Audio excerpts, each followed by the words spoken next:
abrogé. Il y a simplement des musulmans. Et il y a dans les musulmans des gens qui sont la minorité agissante d'islamistes et une majorité de gens qui ne sont pas islamistes. Si on commence à penser comme ça, alors de fait, on aura du mal à leur proposer une intégration parce qu'on leur demande de s'intégrer en n'étant plus ce qu'ils sont. Si on ne fait pas de la théorie de l'islam, ce qu'on peut faire ensemble, on a lu les mêmes textes, moi j'ai des fiches, etc.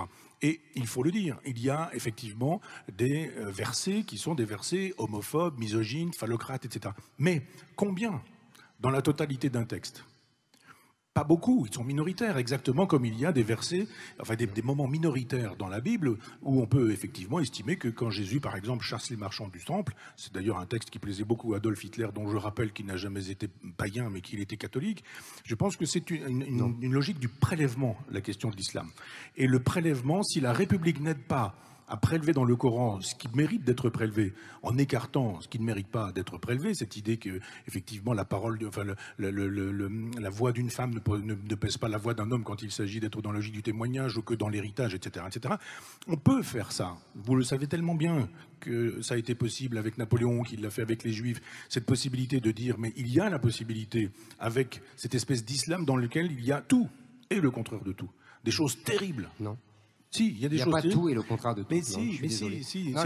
Quiconque tue un homme tue tous les hommes, Michel, quiconque sauve un homme sauve tous les hommes. Oui, mais, la suite de ce verset, Michel, qu'on cite tout le temps, qui sauve un homme sauve tous les hommes, s'il n'a pas contrevenu à la loi d'Allah, s'il n'a pas offensé Allah. Allez à la fin, Michel. Et je suis très étonné de votre argument sur la blessure. Sur la blessure, oui. On blesse des gens. Vous avez raison, on peut blesser des gens. Vous avez tout à fait raison. Mais il ne me semble pas que la République se soit gênée pour blesser les consciences catholiques quand elle a imposé la loi de séparation de l'Église et de l'État. Et je m'étonne fort. Non, mais on peut ne pas défendre ça. Attendez. Je m'étonne fort que vous repreniez des arguments qui, à l'époque, faisaient florès à la droite monarchiste, qui disaient déjà « la République blesse les âmes catholiques ». Je ne pensais pas, ce soir, vous voir en Louis Veuillot. Ça m'amuse beaucoup. Et si vous voulez, je pense, moi, que la République doit être implacable. Parce que sinon, c'est la mort de la France. Je voudrais qu'on avance sur le reste. C'est vrai, on peut blesser. Vous avez raison. Et deuxièmement, moi je pense à ce moment-là, pour les prénoms, pardon Michel. Non, j'ai deux mots. Je pense que si la République est implacable, alors c'est la France qui va disparaître. Pas du tout, au contraire. Vous savez, quand la République a été implacable, elle a sauvé la France. C'est la seule vertu que je reconnais à Robespierre. Et moi, ce que j'aime chez De Gaulle, c'est justement cette façon de ne pas vouloir trancher, couper, tailler, opposer, en disant mais il faut composer. Pardonnez-moi, De Gaulle est implacable. De Gaulle est implacable avec... Non, pas sur mais excusez-moi, De Gaulle est implacable avec les collabos en 44. Mais... De Gaulle est incapable avec l'OAS en 62. De Gaulle est même implacable avec les harkis, et même d'une rare cruauté, parce que justement, il ne veut pas que son village devienne colombé les deux mosquées. Il va jusqu'à la cruauté. Excusez-moi. Donc, deuxièmement, pour les prénoms, je suis désolé de vous le dire, que quand vous dites c'est une autre époque, je ne suis pas d'accord avec vous. Pourquoi il y aurait des gens qui auraient fait l'effort, par amour de la France, de donner un prénom français à leurs enfants? Les Arméniens, on parlait de Charles Arméniens, Aznavour tout à l'heure. Les Espagnols, les Italiens. On peut donner un prénom de ses origines en deuxième prénom.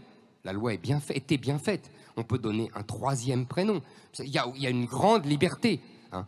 Pourquoi ceux-là auraient fait l'effort et les suivants ne font pas l'effort? Mais je vais vous dire pourquoi. Parce que, en vérité...